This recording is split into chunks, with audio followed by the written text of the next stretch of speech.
Do this and you will land your dream job. Just let's avoid the fact that I'm wearing shades in this video. I will tell you why at the end of the video. Find a job in Norway from inside or outside, it's a nightmare. That's why we might need to have a little bit longer video than usual. So go grab a drink, because I promise you this video will save you a lot of time and journey. And if you don't have time for it right now, just put it on the watch later, because you need to sit down and listen to this. Today we're going to be talking about how to get a job in Norway. From the inside of Norway, if you're outside of Norway. And part 3, we're going to be sharing experience from people that have gone exactly through the same path. So I would like to highlight that the hardship is real. And I'm not here to just give you another motivational speech. So let's start. First of all, why is it hard? It's hard because it's not your country.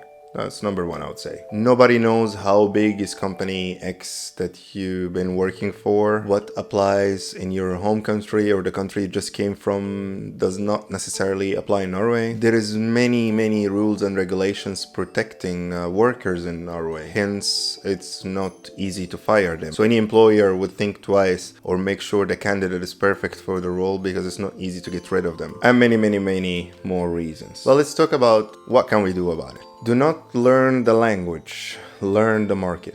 I'm not saying do not learn the language as in it's not important, but I'm saying it's not a priority. Your main focus should be learning the market. I have worked in many places. Majority of people that I know working in services, they don't speak a word or they speak really poor Norwegian. So don't make your first priority learning the language.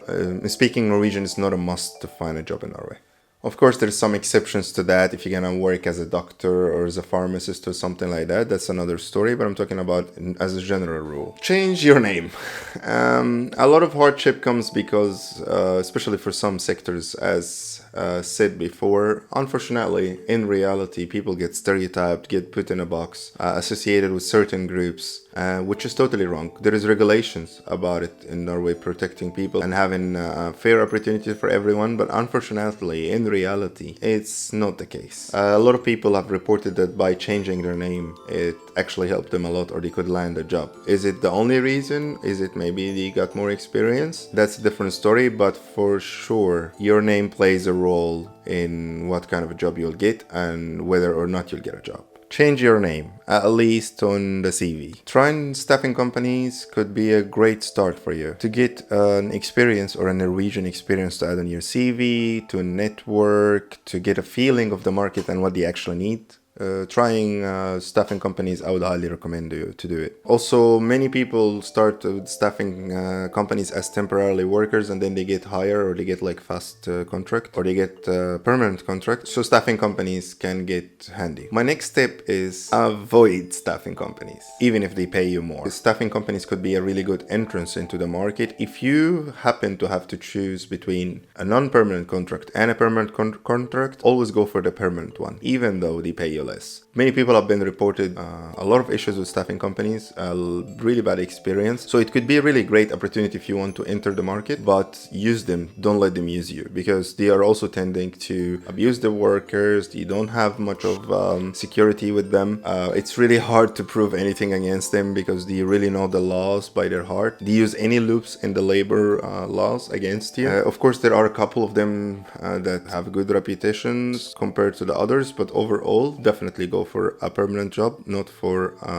temporarily one. Even the pay is less. Try rebranding yourself. Unfortunately, not all people that have a certain profession from their own motherland or where they lived before, they tend to get or land their first job in that market. As I said, the market is really hard. People tend to settle for much less than they used to do before. I met a dentist that worked as a bartender. I met people with highly skilled in the IT sector, worked as waiters and as clerks in a warehouse. Try to rebrand yourself. See what the market needs. I remember when I first moved here, I could see I was interested in logistics, for example, but I could see that it's hard to work in the IT section. It was hard to penetrate the market. So I got myself like a forklift driving license. That was my entrance into the warehouse. And within a few weeks before they discovered that I know how to execute and I'm good with ERP systems, for example. So they allow me. So it didn't pass a couple of weeks before they discovered what I'm capable of. And then and I got promoted right away because they demanded this. So try to work in the company that you're aiming for, even as a clerk. That would help you. It would put, you will set one foot in there, network in the company that you want to work at, and then take it from there. That's an advice as well. Study the company that you want to work at. Hunt them, don't let them hunt you. One of the tricks that I normally do, I see, okay, which company I want to work for. Okay, that one. Where's the nearest pub where the employees go to grab a beer after work? Oh, it's that pub. Then I'll just go and hang out there. And I promise you'll be surprised how many jobs I landed that way. Just having a beer with people after work, chit-chatting. Oh, what are you guys working with? Yeah, okay, how is it to work there? Many times actually I got red flags that I was like, oh, I want to work in that place, and the stories I heard from the employees set me off. So it's a really good tip to socialize with people from that circle, especially from that company you want to work at, but just make sure that you don't drink too many beers. For those out there who landed a job and watching us just out of curiosity, please let me know in the comments how long did it take you to land your first job. Now, let's say you landed your first job. I would give you 1 week to be happy and celebrating, and you should just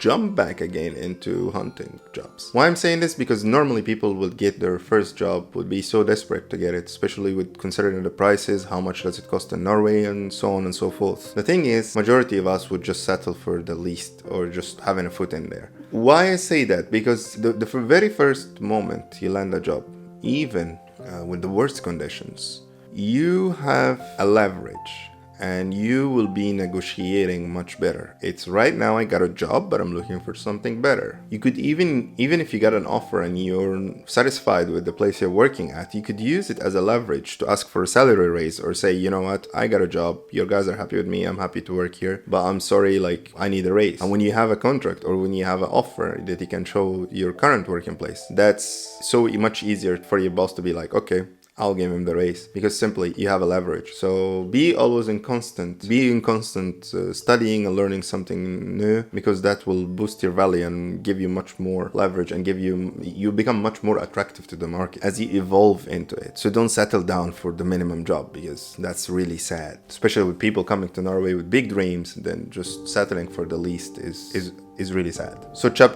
don't just rest in there and move. Next job is waiting for you.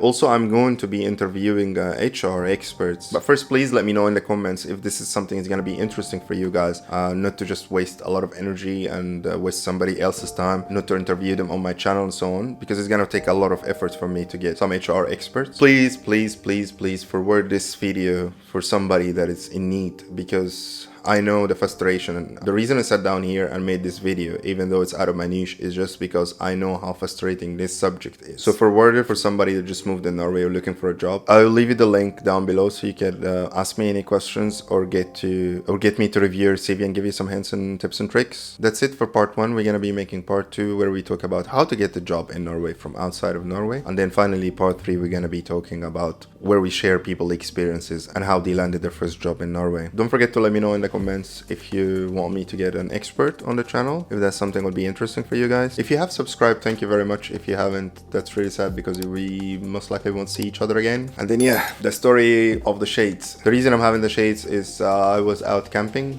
I lost my normal glasses somewhere in between in the hold the luggage, which is I'm kind of like had to go to work, and I was like, you know, I could just go like a rock star for today. And then I was so eager to just shoot this video, so I came back. I didn't even bother to put on the glasses, or actually find them first before putting them. So I just went on and carried on and shot with the shades. And I think it's one of the most frustrating things for somebody to be looking for his glasses, because technically you don't see well, then you are hunting for something that requires sight. Thank you very much for watching, and this was Nordic Nonsense. Don't forget to subscribe. Ha det bra.